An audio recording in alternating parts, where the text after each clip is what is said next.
The Persian soldiers came expecting gold. What they found was bone, small bones arranged in circles surrounded by shattered idols and hundreds of warning tablets, and in the center, a single name scratched in crude cuneiform: "He is beneath." This wasn't a tomb, it was a prison, and the horror it held had been buried for 13 years beneath the most sacred temple in Babylon. But this isn't a story about soldiers or treasure. This is the story of the boys chosen by priests, of what happened beneath the altar, of rituals no empire dared record, and of one boy who broke the chain by breaking. Babylon, the jewel of the ancient world, a kingdom of glory, power, and shadows. Every empire builds itself on something. In Babylon, that something was silence. 13 years, 13 moons, 13 boys. This is the hidden story of how innocence was turned into sacrifice, how divine favor masked demonic ritual, and how one forgotten child became the reason Babylon fell. The sun hung low over Babylon, a molten coin sinking into the haze of cooking fires and dust. Shamash-Edi crouched in the shadow of the date palm, his fingers sticky with stolen honey, his sandals kicked off in the dirt. 13 summers had baked his skin bronze, painted his knees with the scabs of boyhood. The market buzzed around him, merchants haggling over copper amulets, old women grinding barley between millstones, the rhythmic slap of sandals against sun-baked bricks. Normal, safe, the last ordinary afternoon. Then the drums began. A hush slithered through the crowd. Heads turned toward the procession of the veiled ones winding through the narrow streets. 12 priests in linen so white it hurt the eyes, their faces hidden behind silver masks hammered into the semblance of smiling gods. The high priest led them, his beard coiled with lapis lazuli, his fingers heavy with rings that gleamed like animal eyes in the dusk. The crowd parted like reeds before a serpent. A baby wailed once, before its mother muffled it against her breast. The high priest stopped, his masked face tilted toward Shamash. A long, terrible silence. Then a finger uncurled, pale as a grub beneath a rock. This one, his mother's wail tore the air. She lunged, her work-rough hands grasping at the priest's girdle, her nails scraping gold leaf from the sacred symbols. The guards moved like jackals, pinning her face down in the dirt. Shamash saw the exact moment her cheek split against a broken potsherd, the blood black in the fading light. He screamed, kicking, biting, his sandals scraping frantic patterns in the dust. "Help me, someone help me." But the merchants turned away. The baker who always slipped him extra bread busied himself with his ovens. The scribe who taught him the beauty of cuneiform studied his own feet as if the stones had grown fascinating. They dragged him past the well where he'd played knucklebones that morning, past the stall where his little sister had begged for a pomegranate just hours before. The gates of the temple of Marduk rose before him, black basalt etched with writhing serpents. The doors groaned open, a breath of cold, tomb-damp air rushed out, carrying the scent of lotus oil and something underneath it, something spoiled and meaty. Inside, the darkness pulsed, not empty, waiting. Shamash twisted, his last glimpse of the outside world a sliver of twilight, his mother's outstretched hand, the crowd already shuffling back to their haggling as if nothing had happened. Then the doors boomed shut, the sound final as a coffin lid. Blackness, absolute. The priest's breathing echoed oddly, as if the walls were farther away than they should be. Somewhere ahead, water dripped in a slow, mocking rhythm. A child's whimper skittered through the gloom, high, broken, quickly silenced. Shamash's bladder let go, warm piss running down his thighs. The high priest's fingers, slick with oil, traced his cheek. "You belong to the gods now, little lamb." Shamash's whisper was barely a breath. "Where are the others?" Behind him, a priest chuckled, the sound wet and rotten. 12 had entered before, none had ever returned. The cold woke him before the priests did. Shamash, no, Kura now. They had whispered the new name into his skin like a brand, found himself naked on a stone slab, his breath fogging an air thick with the stench of burnt hair and myrrh. The chamber walls pulsed in the flickering torchlight, covered in cuneiform that squirmed when stared at too long. 12 other boys stood motionless along the walls, their ribs pressing against skin gone waxy and pale. Red cords bound their waists, the fibers dark and stiff with old stains. None met his eyes, none blinked. Their chests rose and fell in perfect unison, as if some unseen hand squeezed them all at once. The first lesson came at the edge of a bronze blade. "Your name is Dust," hissed the priest of the silent tongue, his breath reeking of rotting lotus petals. The knife's tip traced Shamash's collarbone. "Not cutting, not yet. Your past is smoke." Behind him a brazier flared, its flames licking at something small and wooden. His sister's doll, the one he'd hidden in his sash. The painted eyes bubbled away into nothing. Days blurred into a nightmare of measured cruelty. Sleep came in stolen moments, jerked away by icy water or the bite of the reed whip. Food was a mockery. Thin gruel served in bowls carved with laughing demon faces, snatched away if he dared eat too fast.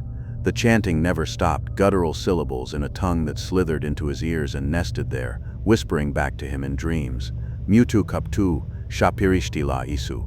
The walls absorbed the words, humming in response. Marduk Nasir was different. A boy with eyes too old for his gaunt face, who pressed a stolen date into Shamash's palm during the moonless vigil. They watch less when the lamps gutter, he breathed, his fingers trembling. But when dawn's gray light seeped through the high vents, Marduk Nasir's pallet lay empty, the reed mat stained in a perfect outline of his body. The priest said nothing. The other boys turned their faces to the wall. The silence chamber broke what little remained. They shoved him into a cube of black basalt, so small he couldn't stand, couldn't lie flat. The door sealed with a sound like a tomb closing. No light, no sound but his own heartbeat throttling in his ears. Time dissolved. He counted breaths until the numbers twisted into the chanting, until he couldn't remember if the whimpers he heard were his own or echoes of boys long gone. When they dragged him out, his nails were torn from scratching at walls that wept warm, salty fluid. The final breaking came at dusk. The priests marched him to the well of seeing, its waters black and thick as oil. "Behold what you were," they crooned, forcing his face to the surface. The reflection staring back wasn't his sunken cheeks, hollow eyes, lips moving in time with the ceaseless chanting. Behind his shoulder, something rippled in the water's depths, a shape with too many teeth, nodding in approval. That night, as the stars wheeled unseen above the temple, the priest of the silent tongue pressed a hand to Shamash's twisting spine and smiled. "Tomorrow we begin making you into what the ritual requires." Beneath his palm, something under the boy's skin moved. The pain began in his bones. Shamash woke screaming as his skeleton twisted like hot iron beneath his skin. His ribs arched outward, forming ridges that pressed against his flesh like the bars of a cage. His spine cracked and reformed, vertebrae shifting into strange sigils that glowed faintly in the temple's perpetual gloom. The other boys watched with hollow eyes, their own bodies betraying them in grotesque variations. One shuddered in the corner, his veins pulsing with emerald light, each heartbeat illuminating a network of branching poison beneath his translucent skin. Another whispered in a language of clicking consonants and vowels that dripped like honey, his tongue black and forked. The air smelled of burning copper and wet earth, thick with the ozone tang of something ancient stirring. The priest of the silent tongue circled them, his fingers trailing smoke as he traced the air above their malformed bodies. "They are ripening," he murmured to the others, "becoming vessels." His gaze lingered on Shamash, whose spine etchings pulsed brighter as the chanting reached a fever pitch. This one is different." Food turned to ash in their mouths. Only the blue lotus petals, soaked in oils that reeked of funeral spices, could sustain them now. Shamash chewed them mechanically, his teeth leaving indents in his own tongue, the bitterness flooding his skull with visions, a temple in ruins, a sky choked with black stars, a door opening in the earth where no door should be. The priests watched him closer now, their whispers urgent. "Too quickly," one hissed. "Or not quickly enough," another countered, fingers tightening around a ritual dagger. The escape attempt came on a night when the torches guttered low. A boy once named Enlo, now only a thing with too many joints and eyes that wept silver, lunged for the door. His fingers brushed the threshold before the hooks caught him. The priests dragged him back, their chants rising to a shriek as they suspended him above the black altar. What they did next made the other boys vomit blood and petals. Shamash was forced to watch, his head held steady by invisible hands, his eyelids peeled back until they cracked. "See," the high priest crooned, "see the price of impatience." The visions worsened. Shamash woke screaming, his mouth full of the taste of tombs, his hands clutching at a reality that slipped through his fingers like smoke. He saw the priests as they truly were, not men but hollow skins stretched over something older, their eyes pits of swirling darkness. He saw the temple's foundations, built not on stone but on the still-breathing bodies of past chosen boys, their flesh fused with the bricks. Worst of all, he saw the ritual's end, a door opening, a thing with too many mouths stepping through, wearing his skin like a robe. The priests gathered in frantic circles, their voices hissing like steam. "The gate stirs," one muttered. "The vessel is not ready." The high priest silenced them with a slash of his hand. His eyes, when they met Shamash's, held something new, not cruelty but fear. "Prepare the sacred chamber," he ordered. "At the new moon we begin." That night, as the other boys twitched and whimpered in their unnatural sleep, Shamash felt it, a presence, vast and hungry, pressing against the inside of his ribs. It whispered to him in the voice of the well, in the voice of Marduk Nasir, in the voice of his own dead mother. Tomorrow, it sighed, you will be the door. The sacred chamber smelled of scorched metal and open veins. Shamash hung suspended over the pit, his twisted spine exposed, the sigils carved into his flesh, oozing black fluid that sizzled where it struck the bronze hooks holding him aloft. Below him, the gate yawned, a circle of polished onyx inlaid with silver constellations that no longer matched the night sky. The priests chanting rose in jagged waves, their voices fraying as the hour grew late. The other boys stood in a ring around the pit, their mutated forms trembling, their red cords now threaded with gold and strung with tiny bones that rattled like dead teeth. The high priest raised the ritual dagger obsidian, its edge honed to a single molecule's width, and pressed it to Shamash's sternum. Blood opens the way, he intoned. But as the blade bit deep, the boy's wound did not bleed. It breathed, exhaling a vapor that made the nearest priest's eyes melt like tallow. The gate stirred. Darkness pooled in its center, swirling like ink dropped in water, then thickening into something with weight and presence. The temperature plummeted.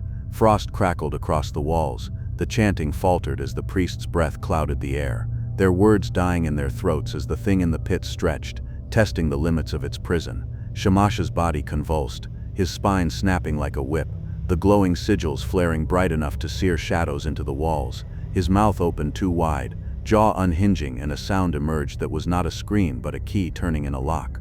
The gate opened, not fully, not cleanly, but enough. The darkness that spilled forth was not absence of light but anti-light, a substance that corroded bronze on contact, that turned stone to porous sponge, that made flesh ripple and bubble as though something beneath it were trying to get out. 6 priests dropped their ritual tools, hands flying to faces that were suddenly wrong, eyes migrating, mouths splitting vertically, tongues lolling like gutted eels. One laughed as his fingers fused into flippers. Another wept tears of mercury before his skull imploded with a wet crunch. The high priest stumbled back, his ceremonial robes smoking where the darkness had brushed them. "Close it," he shrieked, voice cracking with terror. "Close it now." But the chants meant to seal the gate had turned to ash in the priests' mouths. The surviving boys, those not already twitching on the floor with their bones knitting into new impossible shapes, began to sing, their voices harmonizing in a chord that vibrated the temple's foundations. Shamash's body hung limp, his chest barely rising. His blood, what little remained, pooled beneath him in a shape that matched the cuneiform for hunger. The gate pulsed, its edges fraying like burnt parchment, the darkness within coiling and uncoiling like a great beast rousing from sleep. As the priests fled, as the temple's walls began to weep black fluid, the servant girl hiding in the shadows pressed her stylus into fresh clay, her hands steady despite the chaos. The last line she wrote before slipping away into the night. They thought they buried the horror, but the ground still breathes.